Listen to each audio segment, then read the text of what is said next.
Përshëndetje të nderuar zonja dhe zotrinj, ja ku po ritakohemi së bashku me ju për të ndarë një letër të radhës. Letra që sot më ka mbërritur në redaksi është një letër shumë e dhimbshme, një letër që fatkeqësisht kemi patur shumë nga këto letrat e tradhtive në martesa, bashkëjetesave të reja, dashuritë e reja të krijuara gjatë një martese. Dhe pikërisht sot këtë letër ma ka shkruar një grua e cila ka zbuluar një tradhti të burrit të saj, i cili gëzon një postë të mirë në institucionin ku punon, por me sekretaren, fatkeqësisht. Ajo këtë letër e fillon kështu: "Nuk e besoja kur se do të vinte dita të flisja për jetën time me lotë në sy. Gjithmonë kam qenë ajo gruaja që buzëqeshte para njerëzve. Ajo që mundohej që të mbante familjen bashk edhe kur zemra i digjej nga brenda. Të gjithë mendonin se ishim çifti perfekt. Një burr serioz, 2 fëmijë të mrekullueshëm, një shtëpi e qetë, por askush nuk e dinte ferin që unë po e jetoja. Jam martuar me burrin tim kur isha vetëm 22 vjeçe. E doja me gjithë shpirt. Ishte njeriu që më premtoi se nuk do të më linte kurrë të vetme. Punonim shumë të dy. Sakrifikonim, ndërtonim ëndra. Por kur erdhën fëmijët tanë në jetë, mendova se Zoti më kishte dhënë gjithçka. Por fatkeqësisht njerëzit ndryshojnë. Në fillim ishin gjëra të vogla. Filloi që të kthehej vonë nga puna, telefoni nuk i ndahej nga dora. Kur e pyesja pse ishte kaq i ftohtë, më thoshte: "Jam lodhur. Mos më hap probleme kot." Dhe unë heshtja. Një grua e duron shumë gjatë dhimbjen para se të flasë. Mundohej që të justifikoj gjithçka. I thoja vetes: "Ka stres nga puna. Do i kaloj. Duhet që ta mbështes."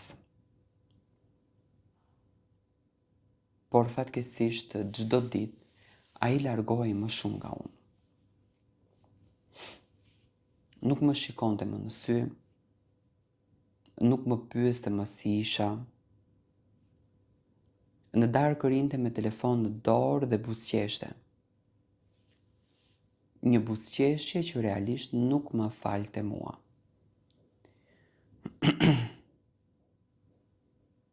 Një natë u zgjua nga gjumi dhe doli në balkon për të folur në telefon. Ishte ora 2 e natës. Zemra ime filloi që të vrihte fort. U afrova ngadalë pranë derës dhe dëgjova zërin e tij të ulët. Edhe mua më mungon. Ajo fjali më preu shpirtin. Kur hyri brenda ai, unë bëja sikur flija. Por atë natë nuk fjeta më. Sytë më mbetën në tavan dhe mendja më shkonte kudo. Kush ishte ajo? Pse burri im po i fliste me një tjetër në mes të natës? Ditët kaluan dhe dyshimet u shtuan. Filloi që të parfumosej ndryshe. Bleu rroba të reja. Papritur filloi të kujdesej shumë për pamjen. Kur unë i afrohesha, ai largohej.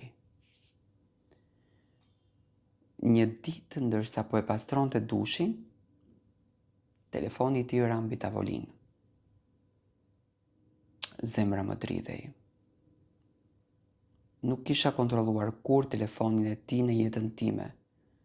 Kur, sepse besoja tek ai. Por atë ditë diçka brenda meje u thye. E hapa. Mesazhi i parë që pash ishte: "Mezi pres të shoh nesër zemër." Duart më filluan të më dridheshin.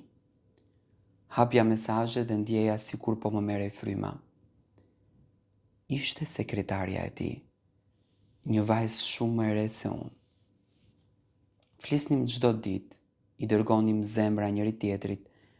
Ai shkruante, ti më kupton më shumë se gruaja ime. Dhe pikërisht në atë moment mua më shën bota. Nuk bërtita, nuk qava, vetëm ula në dysheme dhe ndjeva një boshllëk të tmerrshëm. Mendova për vite që i kisha falur, për netët pa gjumë kur ai ishte i smur, për sakrificat dhe për dashurinë time të pastërt. Dhe ai kishte zgjedhur një tjetër. Kur doli nga dushi, më pa në sy dhe aty kuptoj gjithçka. Telefonin e mbaja në dorë për disa sekonda, nuk foli. Pastaj tha, nuk është ashtu si mendon. Ajo është fjalia më e ftohtë që mund të dëgjoj një grua. I thashun, atëherë si është? Ai uli kokën, nuk kishte më përgjigje. Atë natë shpërtheva në lot para tij për herë të parë pas shumë vitesh. I thash, çfarë të mungoi tek unë, pse ma bëre këtë? Ai heshti. Heshtja e tij më vrau më shumë se tradhtia. Pas asaj nate filluan debatet. Ai mundohej ta minimizonte gjithçka. Thoshte se ishte vetëm një afrimitet, se nuk kishte rëndësi. Por për një grua momenti kur burja fal zemrën dikujt tjetër, është fundi. Fëmijët filluan ta kuptonin se diçka nuk shkonte. Vajza ime më pyeti një ditë, mami, pse qan natën? Aty u ndjeva e shkatëruar. Mundohem gjithmonë të jem e fortë për ta, por dhimbja nuk fshihej më. Dhe pikërisht një mbrëmje vendosa ta ndiqja. Nuk e kisha imagjinuar kur veten në atë gjendje. Grua që ndjek burin e saj si e huaj. Ai tha se kishte mbledhje pune, por makina e tij ndaloi para një restoranti dhe aty e pash. Ishte ulur përballë saj. Qeshte, ja mbante dorën, të njëjtën dorë që dikur ma mbante mua me dashuri. Mu erën syt.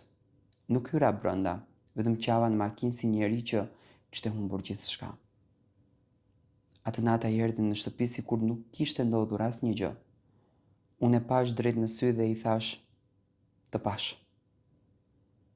Ai mbeti pa fjalë. Për herë të parë nuk mohoi asgjë. Tha vetëm, nuk e di si ndodhi. Por tradhtia nuk ndodh brenda një dite. Është zgjedhje, janë mesazhe, takime, gënjeshtra derisa shkatërrohet një familje.